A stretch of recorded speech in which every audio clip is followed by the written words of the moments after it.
Okay, so next we're going to take a look at the Sun Valley South Caldwell ball game. And, you know, my note about this is finesse versus power is what I think we're going to see here. Max Preps is predicting a 39-35 South Caldwell win. So I'm just going to come out right now and say I'm picking Sun Valley. Okay. I think Sun Valley's speed and athletes, you know, that's what I think hurt South Caldwell with the Hopewell game. Didn't see the Hopewell game. I have no idea. I just know what I read. We really didn't get a lot of feedback on the ball game on the board, just a little bit. But you know, South Caldwell is obviously a punch in the mouth power team, and Sun Valley's got a little bit more speed, a little bit more finesse. Of course, Funderburk had that great 70-yard run against TCR last week. Mm-hmm. They've got the running back. But the thing is the way that Sun Valley and Stein can work to put players into space.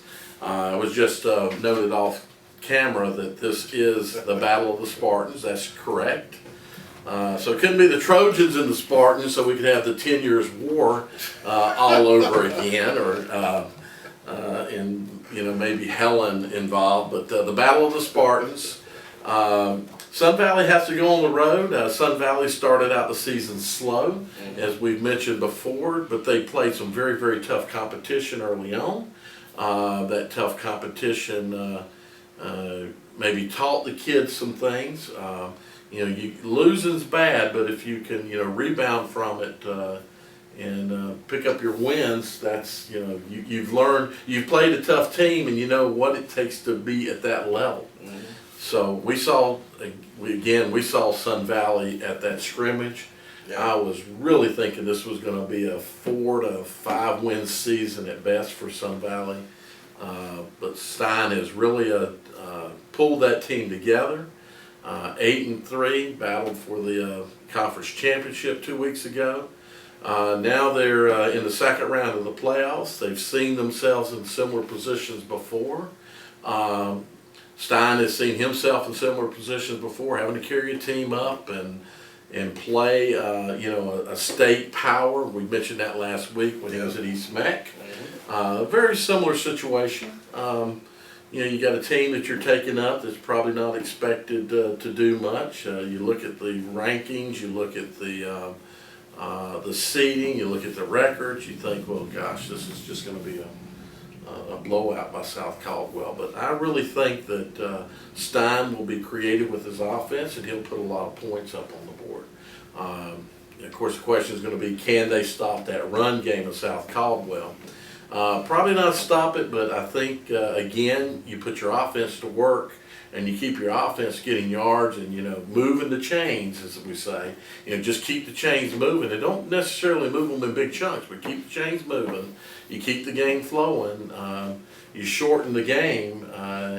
You know, South Caldwell is not a quick strike offense from what I've seen. Oh, no. So, you know, you can be quick strike out of the wing tee, but I think they run more of the Delaware. They don't have as much of the speed stuff in their in their offense. I just don't see that they have the ability to strike quickly back. And I would not be surprised to see Sun Valley win this thing by 2 scores. Well, I'll tell you this. Hopewell, 4-6, went up there and held South Caldwell's leading rusher, Zach Potter. We talked about him last week. Right. According to reports, he only had 27 yards rushing. And this kid has over 2,000 yards rushing on the season. And for Hopewell to go up there and do that, we've talked about Hopewell's defense all year being their weak link. Mm-hmm. Now, if they go up there and do that, what is Sun Valley going to do? I think Sun Valley is going to go up there, and I think this is going to be a blowout. And I don't mind putting it out there, because for Hopewell to hold them down like that was very impressive to the Hopewell defense. And I'm surprised that they didn't win that game. If we would have said last week, Hopewell holds South Caldwell at 17 points, we all would have picked the Hopewell victory. I think Sun Valley, Funderburk obviously is the key to the offense, but Stein is really good at keeping balance in the offense. He knows he has a stud at running back, but he keeps people honest, and you know, they run a variation of the spread offense, and I think that's gonna really hurt South Caldwell a lot. South Caldwell did a good job of containing Hopewell's speed to hold them to 14 points. But I think this is a different type of situation here. When you got a stud running back, and you know, in that area they want to stop the run first, and I don't think they're gonna know how to play Stein's offense at Sun Valley that well. So I'm really predicting a Sun Valley blowout, and you know, if they prove me wrong, if they prove me wrong, but I really think Sun Valley's going to go up there, and I don't think by the end of the game it'll be close. I think Sun Valley by at least 3 scores here. Well, Hopewell is more vertical in their passing game, right? And Stein is more spread it around, and a lot of underneath stuff as well. So they'll go vertical on you, but they also do a lot of underneath stuff. So that gets these other players like Thunderberg into the passing offense as well. Yep. Screens, be it wide receiver screens or running back screens. Sun Valley's got the whole package in their offense, and so you're gonna see the outs thrown a lot. You'll see vertical stuff too, but that's the thing I think that may set them apart. I just unfortunately get to see Hopewell play this year, but from all reports they were very vertical in their offense. Yeah. And Sun Valley is, you know, all over the place, so that makes it even tougher, you know, for the corners especially. Yes. You know, where they're going to cover. Do they come up? You know, do they sit back? You know, I think that's where I see Sun Valley exploiting. So Matt's calling a blowout. I think at least you know, 2 score. I would not be shocked at all if they go up there and blow them out.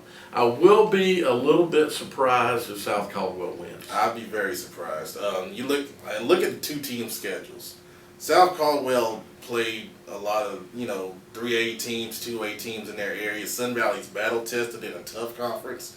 They lost Mallard Creek, Richmond Senior.